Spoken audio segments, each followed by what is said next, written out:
Kirby, magandang hapon din. Sa ating balita ngayong Biyernes, dalawang low pressure area ang ating binabantayan sa loob ng Philippine Area of Responsibility. Unahin natin itong pinakamalapit dito sa may northern zone at bansang Taiwan.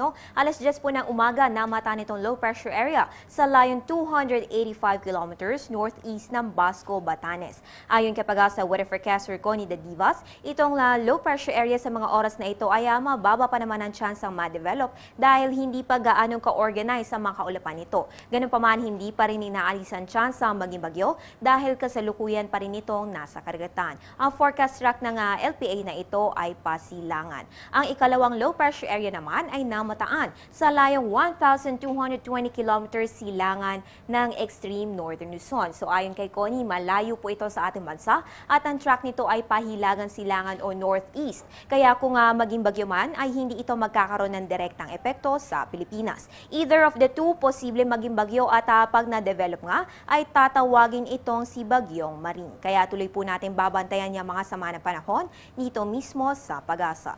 Samantala, patuloy na nakakaapekto ito southwest monsoon o hanging habagat sa may northern Luzon. So sa mga susunod na oras, ang Ilocos Norte, La Union, Batanes, Babuyan at Calayan groups of islands ay makaranas ng moderate to occasional heavy rains at thunderstorms, kaya maging handa sa mga posibleng pagbaha at landslides. Habang nakaranas naman tayo ng good weather dito sa Metro Manila ngayong Biyernes na umaga, ganun pa man ayon po sa Pag-asa ngayong hapon o gabi ay posibleng makaranas ng thunderstorms, kaya siguraduhin may dalang payong saan man ang inyong lakad ngayong Friday.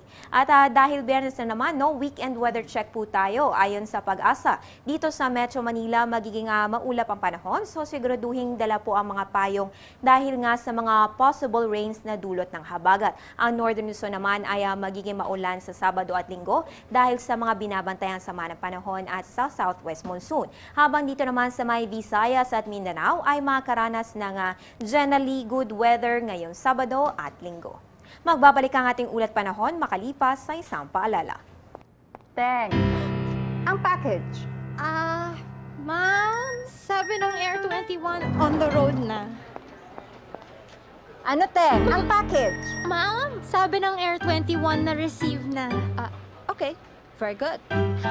Basta padala, sagot ka ng Air 21. May real-time delivery updates via text para worry-free ka. Teng, ang package, napadala mo na? Yes, ma'am, sa Air 21. Sa Air 21, sagot ko, padala mo! Humina na ang surge ng southwest monsoon kaya't inilabas na ng Pag-asa ang final gale warning ngayong umaga.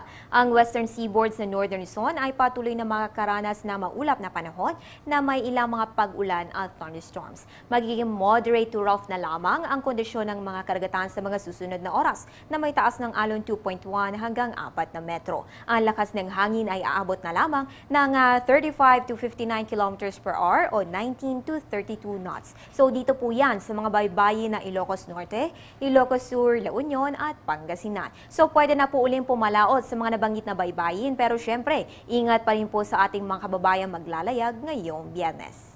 Samantala sa mga susunod na oras, narito po ang pagtaya ng Pag-asa. Simulan natin dito sa may Luzon.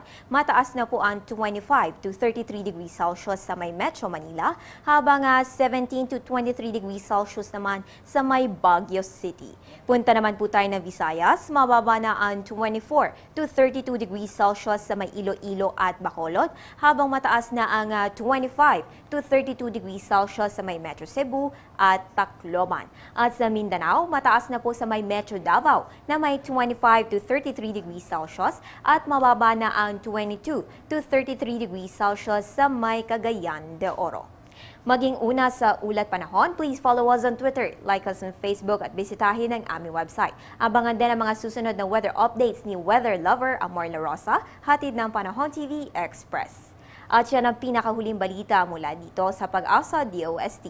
Ako po ang inyong weather girl April Enerio para sa Telebisyon ng Bayan. Balik sa iyo, Kirby, at happy weekend!